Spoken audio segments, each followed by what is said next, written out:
परिस्थिती जरी हलाखीची असली तरी जिद्दीच्या आणि कष्टाच्या जीवावर सर्व स्वप्ने पूर्ण होऊ शकतात. याचे उत्तम उदाहरण म्हणजे आमच्या नरवाडमधील गायरनवाडीतील अत्यंत गरीब परिस्थितीत शिकलेला तसेच 3 बहिणींनंतरचा सर्वात लहान, अगदी 18 वर्षाचा अजित.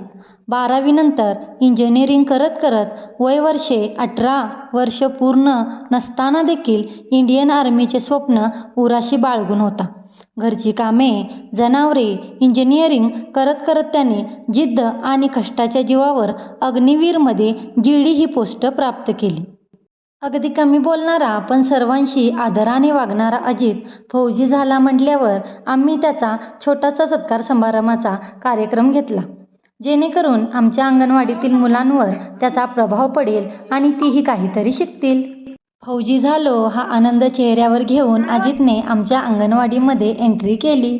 सर्व महिला आमच्या अंगणवाडीतील चिमुकले या सगळ्यांनी त्याच्या अंगावर पुष्पवृष्टी करून त्याचे जोरदार स्वागत केले.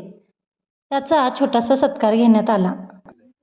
आजच्या स्पर्धेच्या काळामध्ये जर बघितलं तर एवढ्या कमी वयामध्ये आणि एवढ्या तात्काळमध्ये काही हुशार मुलांना नोकरी लागत असते. आता बाकीचे आपण आणखी बघत असतो की चालूच आहे, लागतच आहे, किंवा काही ना काहीतरी अडचणीमध्ये येत असतात. पण पहिल्याच प्रयत्नामध्ये एखादी गोष्ट आपल्याला जी पाहिजे असते ती मिळवणं यासारखं दुसरं कोणतंही सुख मला वाटतंय आपल्याला कोणाला असं मिळणार नाही. पहिल्याच प्रयत्नामध्ये यश संपादन केलंय अजितने, त्याबद्दल पहिल्यांदा टाळ्या वाजवून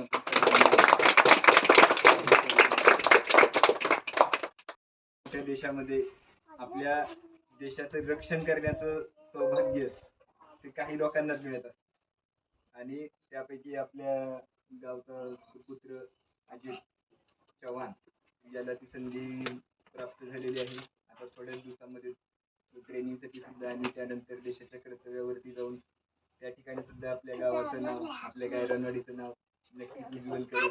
त्यामध्ये पण त्याला आणखी वय लहान आहे, बऱ्याचशा गोष्टी आणखी संधी भरपूर येतील त्याला. मी आता मध्ये तेच सांगितलं की प्रत्येक ठिकाणी पार्टिसिपेट करून त्यामध्ये सुद्धा वेगवेगळ्या पुढच्या पण पोस्ट असतात. बऱ्याच गोष्टींमध्ये याला प्रमोशन करून घेता येतो लहान वय असल्यामुळे. त्याने आणखी प्रयत्न केल्यानंतर अतिशय उच्च पदापर्यंत जाण्यासाठी सुद्धा आपण त्याला टाळ्या वाजवून एकदा शुभेच्छा दिल्या.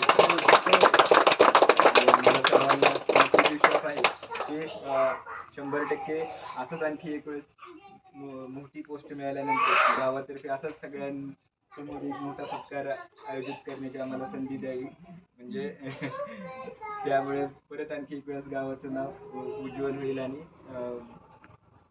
आपल्या सर्वांना परत एकदा सत्कार करायची संधी मिळेल. एवढं बोलून अजितला शुभेच्छा देतो. आणि प्रत्येक वेळी आपण म्हणतो पैशाचं प्रत्येक वेळी जिंकतो असं नाही, तर त्यांना घरची हलाखीची परिस्थिती असताना देखील आई वडिलांच्या कष्टाचं त्यांनी सोनं केलेलं आहे. आणि अजित सारखा मुलगा जर प्रत्येक घरी जन्माला आला तर खरंच गायरनवाडीच काय पूर्ण आपल्या भारताचं जे आहे ते भविष्य उज्ज्वल आहे. आणि अजितवरून सांगतो, अजित सारखी मुलं निर्माण करण्यासाठी आपल्या मुंडे सरांसारखे शिक्षक जरी गायरनवाडीला लाभले असले तसेच प्रत्येक शाळेत लाभले तरी सुद्धा मुलं कुठेही सुद्धा मागे राहणार नाही. आणि स्वतःच्या जिद्द, प्रामाणिकपणा आणि कष्टाच्या जीवावर त्यांना आपलं जे यश आहे ते संपादन केलेलं आहे. आणि त्याचबरोबर प्रत्येक वेळी आपण म्हणतो बघा, ज्या आपल्याला जखमा असतात त्या आपण हळदीने भरू शकतो, पण ज्या आपल्याला अपमान होतो त्या अपमानाच्या जखमा नक्कीच आपण कशाने भरू शकतो, तर त्या गुलालाने भरू शकतो. आणि हे काम आपल्या अजितने केलेलं आहे. त्यासाठी जोरदार आणि सध्या त्याचं म्हणजे 18 वर्ष पूर्ण होऊन आता 19 मला वाटतं मे मध्ये त्याला 19 वर्ष पूर्ण होतील. इतक्या कमी वयात इतकं मोठं ध्येय गाठणं खरंच खूप सौभाग्याची गोष्ट आहे. त्यामुळं आम्ही म्हटलं, आणि अंगणवाडीत पण शिकून गेला असं मला मॅडमकडून समजलं. त्यामुळे म्हटलं आपण एक फुल ना फुलाची पाकळी म्हणून आपला जो सुपुत्र आहे त्याचं थोडंसं स्वागत करावं. आणि तुम्ही सगळेजण आलात, खरंच खूप छान वाटलं. आणि मी अजितला विनंती करते की त्यांना थोडं आमच्या मुलांना थोडंसं मार्गदर्शन करावं की मी कसं शिकलो, काय शिकलो. आणि मॅडम कोळी मॅडम आणि त्यावेळेस लिंबाळकर मॅडम यांनी मला शिकवलं. आणि त्यावेळेस शाळेत पण आपल्या सुतार सर, कदम सर होते. आता बोंडे सर आल्यात आपल्याला चांगलं शिकवलं पोरांना. आम्हाला पण तेवढं काय म्हणजे त्यावेळेस शिक्षण थोडं हे होतं, पण आता मुंडे सर ते माळी सर चांगलं शिकवतात एकदम. त्यामुळे आता पोरांची प्रगती मी बघतोय, बारकी पोरं पण इंग्लिश बोलतात आता. आम्हाला त्यावेळेस काय म्हणजे जरा हे होतं. मग असंच आता पोरं आपल्या गावचा असंच निकाल लागू दे आणि पोरांनी असंच पुढे जावं. आणि आज हे सत्कार घेतल्याबद्दल कांबळे मॅडम आणि कोळी मॅडमांचे मी आभार मानतो.